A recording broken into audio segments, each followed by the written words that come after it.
मणिपुर नामक गांव में चामुंडी नाम की एक महिला एक दुकान चला रही थी, जहां वो चीजों को गिरवी रखकर ब्याज लगाकर पैसे उधार देती थी। जब लोगों के पास कुछ नहीं होता था तो वो उधार नहीं देती थी। अचानक जया नाम की एक महिला किसान को अपनी बेटी की शादी करके उसकी जिंदगी बसाने के लिए पैसे की जरूरत पड़ी। उसने बहुत कोशिश की, लेकिन कहीं से भी पैसे उधार नहीं मिले। तब उसने अपनी गाय को गिरवी रखने और चामुंडी से पैसे उधार लेने की सोची। मुझे क्षमा करना गंगा, मैं अपनी बेटी का जीवन बसाने के लिए तुमको गिरवी रख रही हूँ। 1 हफ्ते में पैसे मिलेंगे तो मैं तुम्हें वापस ले आऊंगी। उसने गाय के माथे पर स्नेह से हाथ फेरा। गाय की आंखों से आंसू बह निकले और उसने कहा, बस 1 सप्ताह ही ना माँ, मुझे किसी का डर नहीं है, मैं वहीं रहूंगी।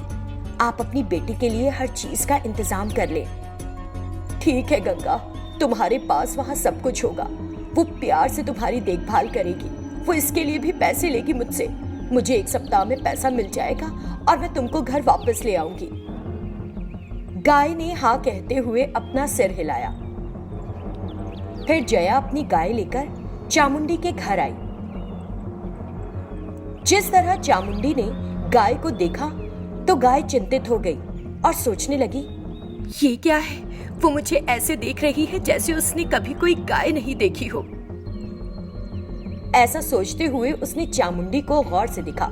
चामुंडी ने उस गाय को अच्छी तरह देखा और सोचने लगी, इसके पैर अच्छे हैं, गाय की मांसपेशियां भी अच्छी है। अगर जया बिना पैसे दिए भाग जाती है तो मैं इस गाय को बेच सकती हूँ। जया ने चामुंडी से पैसे उधार लिए और चली गई। 4 महीने बीत गए। क्योंकि जया आई ही नहीं, चामुंडी गर्भवती गाय को बहुत यातना देने लगी। जब भी मैं तुमको देखती हूँ मुझे तुम्हारी माँ जया की याद आ जाती है, जिसने मुझे धोखा दिया। मैं तो उसे पीटना चाहती हूँ, तुम तो जबरन मार खा रही हो। मुझे कोई फर्क नहीं पड़ता, भले ही तुम मुझे पीटते रहो, लेकिन मुझे कुछ हरी घास और पानी दे दो, मुझे बहुत भूख लग रही है। ये सुनकर चामुंडी गुस्से में उबल पड़ी और गाय को डंडे से पीटा। गाय उस दर्द को सहन नहीं कर पाई और रोने लगी। चामुंडी दया करो, मुझे मत मारो, मैं गर्भवती हूँ, मेरे पेट पर मत मारो। इस तरह गाय ने चामुंडी से विनती की और रो पड़ी। गाय की पिटाई कर करके थक चुकी चामुंडी ने कहा, देखो, मवेशी रखने वाला नौकर जो भी कहे वो करना है, फिर मैं उसके वेतन से कुछ पैसे बचा सकती हूँ। बिना कुछ कहे गाय रोने लगती है और पशुशाला में आ जाती है। नौकर ने पशुओं का खाना और पानी एक बाल्टी में रख दिया। गाय ने उस बाल्टी को अपने मुंह से पकड़ा और गाय, भैंस और बैल के सामने शेड में रखने लगी। इससे उस गाय के जबड़े में घाव हो गए। हालांकि गाय ने नौकर को इस बारे में बताया, लेकिन उसने बिना सुने गाय से वो काम करवाना जारी रखा। गाय ने सारा काम किया और फिर चामुंडी से आकर बोली, मुझे बहुत भूख लग रही है, मैं गर्भवती हूँ, मुझ पर दया करो और भोजन दो। इतना कहते हुए गाय ने चामुंडी के पैरों में अपना सिर रख दिया। तब चामुंडी को थोड़ी दया आई और उसने उस गाय को कुछ हरी घास और पानी दिया। गाय ने उस घास को खाया, पानी पिया और थोड़ी देर के लिए सो गई। इस तरह कुछ दिन बीत गए। क्योंकि चामुंडी जया से बहुत नाराज थी, इसीलिए वो गाय को और अधिक काम करने के लिए तैयार कर रही थी और हर दिन उसे बहुत यातना दे रही थी। अरे, इस गाय को ले जाओ और हल से बांध दो। तुरंत ही नौकर उस गाय को खेत में ले गया और एक हल में जोत दिया। उसने गाय को पीटना शुरू कर दिया क्योंकि वो ठीक से नहीं चल रही थी। गाय रो रही थी और बड़ी कठिनाई के साथ आगे बढ़ रही थी। थोड़ी देर बाद उसने गाय से हल हटा दिया। फिर गाय ने सोचा, भगवान का शुक्र है मैंने हल जोत दिया, मुझे घर जाना है, हर हरी घास खानी। इस बीच नौकर ने गाय को फिर पकड़ा और उसे एक गाड़ी से बांध दिया। फिर वो उस गाड़ी पर बोरे भरकर घर ले आया। वो गाय बेहद थक गई थी। चामुंडी ने उस गाय को चोटों के साथ देखा।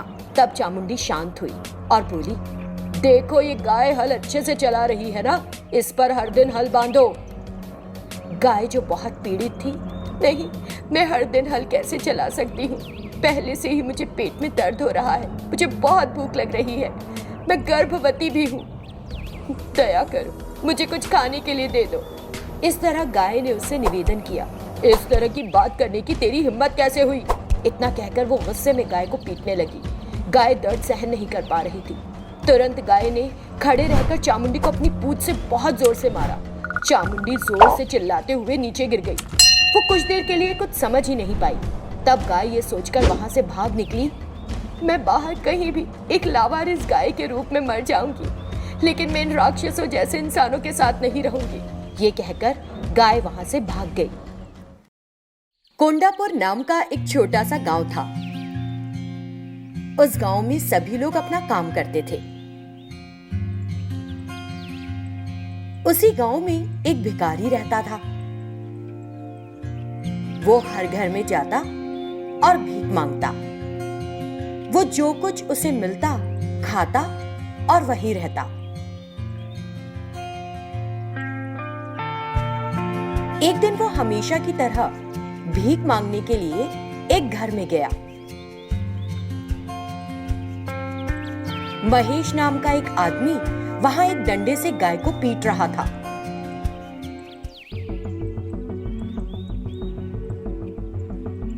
बाबूजी, बाबूजी, आप उस मासूम जानवर को क्यों पीट रहे हो?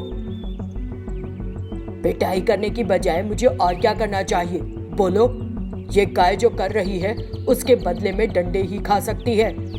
ये गाय दिन भर जगह जगह घूमती है और हर दिन मेरे घर के सामने गोबर कर देती है, जैसे कि ये आंगन मैंने इसके गोबर करने के लिए बनाया हो, इसीलिए पीट रहा हूँ। ओह, उस गाय में ना तो बोलने की क्षमता है और ना ही बुद्धि, लेकिन आपके पास तो दोनों है।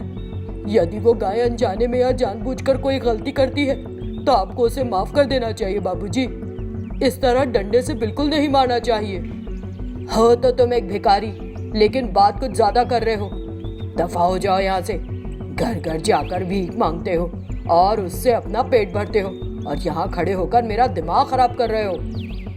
इस तरह महेश ने जैसे चाहे वैसे बात की। इससे वो भिखारी बिना कुछ कहे वहां से चला गया। वो भिखारी एक पेड़ के नीचे बैठा था और गाय की चिंता कर रहा था। तभी वो गर्भवती गाय वहां आ जाती है। उसने उस गाय को देखा और उससे कहा, गर्भवती हो, इसका पता चलने पर भी उसने तुमको पीटा है। उसके पास बिल्कुल भी दिल नहीं है। मैं तुम्हें बताती हूँ कि मैं वहाँ गोबर क्यों करती हूँ। उस घर में एक बूढ़ी औरत किराएदार है। वो गाय के गोबर के कंडे बनाती है और उन्हें बेचती है। उस पैसे से वो किराया चुकाती है और अपनी जरूरतों को पूरा करती है।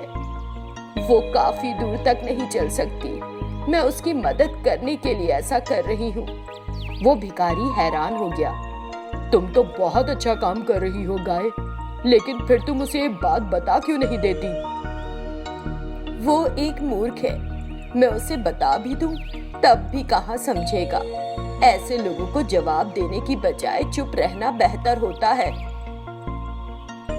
वो उसकी बात से सहमत हुआ और उसने कहा, चिंता मत करो माँ। इस तरह उसने गाय को सांत्वना दी। तब से भिखारी भोजन के लिए भीख मांगता और गाय को भी कुछ खाने के लिए देता। वे दोनों अच्छे दोस्त बन गए। कुछ दिन बीत गए। एक दिन वो भिखारी और गाय एक नदी पर पानी पीने के लिए गए। गाय वहां पानी पी रही थी। इसी बीच वहां पर महेश नाम का वो आदमी आ गया और बोला, अरे भिखारी, तुम इस गाय को अपने साथ लेकर घूम रहे हो? क्या उस गाय को बेचकर पैसा कमाना चाहते हो? हाँ?